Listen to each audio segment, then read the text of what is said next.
नीट राहा बाळा, आई शर्वरीला लवकर घ्यायला येईल. हा आई नको ना जाऊ. अगं आईला ऑफिसला जावं लागेल ना ग. आई इथून चॉकलेट घेऊन येईल. हा चला शर्वरी मॅडम, आज चला. नीट लक्ष ठेवा माझ्या चकुलीवर. म्हणजे काय म्हणायचंय तुला? अहो तुम्ही काळजी घेता पण लक्ष ठेवा. बरोबर, ठीक आहे, लक्ष ठेवते हा तुझ्या पोरीकडे.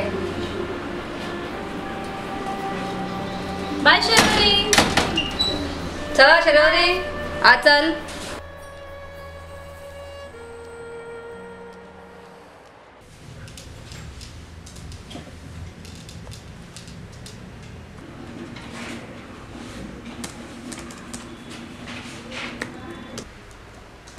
डॅडी डॅडी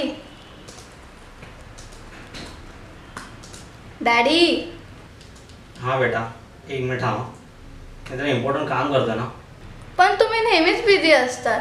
हो, क्लायंटशी माझं बोलणं झालेलं आहे. बँगलोरच्या उद्या फ्लाईटची तिकीट झालंय ना book? That's great. Board meeting फार इम्पॉर्टंट आहे. हां, प्रेझेंटेशनचं काय झालंय? ठीक आहे, एक कॉपी मला पाठवून दे, ईमेल कर, मी चेक करते आणि मग तुला रिवर्ट बॅक करते. ठीक आहे, बोलू आपण उद्या. ठीक आहे मम्मी, आपण बाहेर जाणार होतो ना. मम्मा किती बिझी आहे बघते ना तू बेटा. पण मला घरी बोर झालंय. अगं तुला किती छान लेटेस्ट मी व्हिडिओ गेम्स आणून दिले, ते का नाही ग बघत तू? आणि किती लेटेस्ट खेळणी आहे तेही बघ ना. अरे पेरेंट्स मीटिंग आहे नचिक आहे, तुझ्या लक्षात आहे ना? उद्या पेरेंट्स मीटिंग आहे, तुझा टर्न आहे उद्या. नचिकेत, मी काय बोलते ऐकायला येतंय का तुला? कसली मीटिंग? उद्या पेरेंट्स मीटिंग आहे, तुला जायचंय शाळेमध्ये. मला असल्या कामासाठी वेळ नाही, तुला जायचंय तू जा. कमाल आहे, लास्ट टाइम मी या मीटिंग साठी माझी इम्पॉर्टंट मीटिंग कॅन्सल केली होती, आता तुला जायला पाहिजे. मग या वेळेस पण तू जा. का प्लीज डोंट डिस्टर्ब मी नाव. हे बघ, माझाही बिझनेस आहे, मला इम्पॉर्टंट कामं असतात आणि ती तुझी जबाबदारी नाही का? तू पण बाप आहेस, असं कसं करून चालेल रे? हो कबूल आहे, मी बाप आहे ते, पण यावेळेस तू जा प्लीज. या वेळेला का? माझा बिझनेस इम्पॉर्टंट नाहीये का तुझ्यासाठी? हो असेल तुझ्यासाठी इम्पॉर्टंट. Come on. अजय, हा घे रे तो डब्बा. प्लीज बॅगेत ठेव ना. हा ठेवते.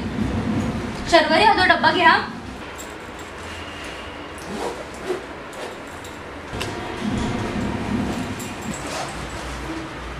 अरे अजय, ऐक ना रे. अगं बोल लवकर, मला ऑफिसला जायला उशीर होतो. आजकाल ना शर्वरी काही बोलत नाही रे, खात सुद्धा नाही आणि डब्बा सगळा अर्धवट असतो. अगं मग त्या दोषी काकूंना सांग तिला पूर्ण डबा भरवायला. त्या बाईशी बोलणं म्हणजे ना अगदी मूर्खपणाचं काम आहे. पण काय, त्यांच्या पाळणाघराचं नाव सुद्धा आहे आणि आपल्याला सोयीस्कर पडतं, नाहीतर काय. बरोबर आहे, परंतु आपल्याकडे दुसरा पर्याय आहे का? नाहीतरी ते लहान मुलांना चांगले सांभाळतात. चला निघूया, उशीर होतोय. हो हो शर्वरी, चल मला बॅग घे, आपल्याला निघायला हवं.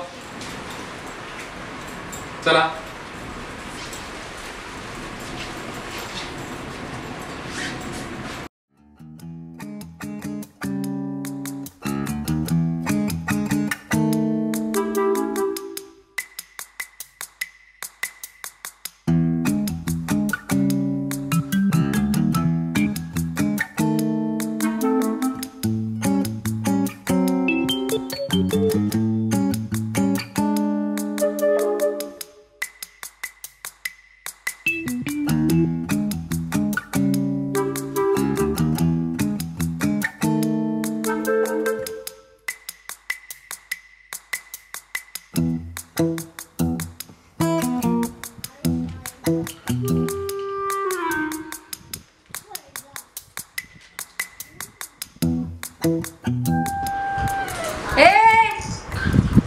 चला आता सगळे झोपा आणि मलाही झोपू द्या. कोणी जर आवाज केला तर चटका देई ना. चला झोपा सगळे.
नचिकेत हे सगळं तुझ्यामुळे होत आहे. तुझ्यामुळे त्या जोशी बाबूने किती ऐकवलंय माहितीये तुला? अरे तू बाप आहेस ना, तू नाही का लक्ष देऊ शकत? तू मलाच का फक्त बोलतोयस रे? उद्यापासून सगळी नाटकं बंद तुझी. गुपचूप तनिष्काला सांभाळायचं. ओ म्हणजे मी स्त्री आहे म्हणून मी सगळं सोडून घरात बसायचं? येस, तू तिची आई आहेस. माझं करिअर, माझे अम्बिशन हे सगळं सोडून मी सगळं सॅक्रिफाईस करायचं? आपला बाप आहे मी तिचा. बाप आहे मग तू घे ना रिस्पॉन्सिबिलिटी. रिस्पॉन्सिबिलिटी आहेत माझ्याकडे. मला माहिती आहे मला काय करायचंय ते. अजून किती दिवस मी घरात बसून राहू? माझा दिवसाचा पगार कट होतोय. हे बघ, शर्वरीला तू समजाव. ऑफिसला जाताना आपण हिला घरीच ठेवून जाऊया. तिचा टिफिन खाऊ सर्व रेडी करून ठेव जाऊया.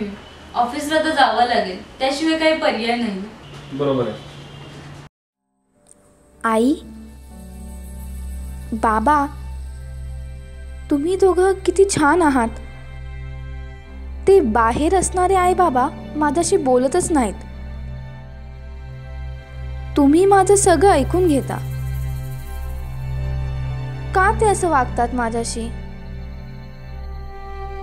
का? शर्वरी, जेवून घे. हा, तुझ्या आवडीचा खाऊ देखील ठेवलाय, तो पण खाऊन घे. आई बाबा लवकर येतील ना ऑफिस वरून. आणि हो, मस्ती करायची नाही. संध्याकाळी येताना मी तुला तुझं आवडीचं चॉकलेट आणि काय बोलतात ते किंडर जॉय ते पण आणेल तुझ्यासाठी. ठीक आहे? चल मग, आम्हाला लेट होतोय, आम्ही ऑफिसला निघतो. चला.